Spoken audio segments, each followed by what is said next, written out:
மாலை வேளையிலே எடப்பாடிக்கு வந்த நல்ல செய்திகள். மகிழ்ச்சியிலே அதிமுகவினர், அதிர்ச்சியில் கட்சிகள். நண்பர்களே, அதிமுக தொண்டர்களாக இருந்தீங்க அப்படின்னா மறக்காம நம்ம சேனலை சப்ஸ்கிரைப் பண்ணிட்டு இந்த வீடியோக்கு ஒரு லைக் பண்ணிருங்க. அனைத்திந்திய அண்ணா திராவிட முன்னேற்றக் கழகத்தை பொறுத்த வரைக்கும் மாலை வேளையிலே எடப்பாடி பழனிசாமியின் காதுகளுக்கு நல்ல செய்திகள் என்பது சொல்லப்பட்டிருப்பதாக செய்திகள் என்பது வெளியாகிக் கொண்டிருக்கிறது அப்படின்னே கூட சொல்லலாம். அதாவது தேர்தலை பொறுத்த வரைக்கும் திமுகவிற்கு முடிவு கட்டிவிட்டதாக எடப்பாடி பழனிசாமி ஆகட்டும், மற்ற அதிமுக இருக்கக்கூடிய முக்கியமான தலைவர்களாகட்டும், அதிமுக கூட்டணி கட்சியில் இருக்கக்கூடிய முக்கிய தலைவர்களாகட்டும், அனைவருமே செய்தியாளர் சந்திப்பிலே அதிரடியான பேட்டிகளையும் கொடுத்திருக்காங்க. அதன் அடிப்படையிலே 2026 சட்டமன்ற தேர்தலிலே அதிமுக மிகப்பெரிய வெற்றி வாய்ப்புடன் இருக்கப் போகிறது என தற்சமயம் செய்திகள் என்பது இணையதளங்களிலே உலா வந்து கொண்டிருக்கிறது அப்படின்னு தான் சொல்லியாகணும். அதன் அடிப்படையிலே எடப்பாடி பழனிசாமி அவர்கள் 11 மணி வாக்கிலே தன்னுடைய வாக்குகளை செலுத்தியிருந்தார். அதே போல ஒவ்வொரு பூத்திலுமே அங்கு இருக்கக்கூடிய முக்கிய தலைவர்களாகட்டும், முக்கிய வேட்பாளர்களாகட்டும், ஏன் அதிமுகவை சார்பில் இருக்கக்கூடிய முக்கியமானவர்கள் அனைவரும் தன்னுடைய வாக்குகளை தவறாமல் செலுத்தியிருக்கிறார்கள் அப்படின்னே கூட சொல்லலாம்.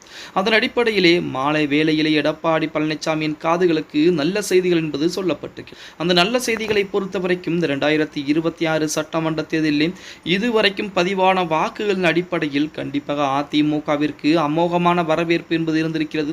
அங்கே வாக்குகளை செலுத்தக்கூடிய அந்த வாக்குச்சாவடிகளிலே அதிமுக திறம்பட செயல்பட்டிருக்கிறார்கள். ஒவ்வொரு இடங்களிலுமே பூத் கமிட்டி என்பது வலுவாக இருந்திருக்கிறது. அது மட்டுமில்லாமல் அங்கே இருக்கக்கூடிய நபர்கள் அதிமுகவிற்காக அனைத்து விதமான ஏற்பாடுகளையும் வேலைகளையும் தமிழக மக்கள் மத்தியிலே செய்திருக்கிறார்கள் அப்படின்னு சொல்லி செய்திகள் என்பது இணையதளங்களிலே உலா வந்து கொண்டிருப்பதாக எடப்பாடி பழனிசாமியின் காதுகளுக்கு நல்ல விஷயங்கள் என்பது சொல்லப்பட்டிருக்கிறது.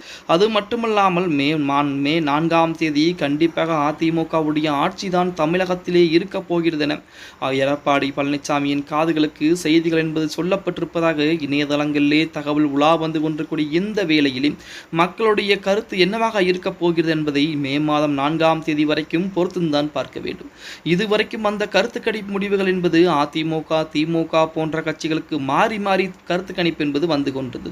இடையிலே தமிழக வெற்றி கழகத்திற்கும் கருத்து கணிப்பு அதிகப்படியாக தொகுதிகள் அதிகப்படியாக வெற்றி பெறப் போகிறார் என சொல்லி கூட கருத்து கணிப்பு நிறுவனங்கள் கருத்து கணிப்புகளை வெளியிடக்கூடிய அந்த வேளையிலே கண்டிப்பாக 2026 சட்டமன்ற தேர்தலிலே தமிழக மக்கள் மிகப்பெரிய ஒரு மாற்றத்தை கொண்டு வந்திருப்பார்கள் என சொன்னால் அதற்கு மாற்று கருத்துக்கள் எதுவும் சொல்ல முடியாது அப்படின்னே கூட சொல்லலாம். எது எப்படி இருந்தாலும் கண்டிப்பாக ஒரு 8 நாட்கள் மட்டும்தான் இருக்கிறது. பொறுத்துதான் பார்க்க வேண்டும். அந்த 4ஆம் தேதி வாக்கிலும் அதிமுகவா திமுகவா அப்படிங்கிற தகவல் என்பது முழுமையாக தெரிந்துவிடும். அன்றைய தினம் நமது சேனலிலே அரை மணி நேரத்திற்கு 10 நிமிடத்திற்கு ஒரு வீடியோவாக நீங்கள் அதாவது லைவ் ரிசல்ட்டை முதற்கொண்டு அனைத்தையும் பார்க்க முடியும் அப்படின்னு தான் சொல்லணும். ஓகே கைஸ், வீடியோ பிடிச்சிருந்தா மறக்காமல் லைக் பண்ணுங்க. அப்படின்னு நம்ம போடக்கூடிய வீடியோ பற்றின கருத்துக்களையும் நீங்கள் யார் உங்களுடைய வாக்கு என்பது எவ்வளவு முக்கியம் அப்படிங்கிறதையும் மறக்காம கீழே கமெண்ட் பாக்ஸில் பதிவு நண்பா.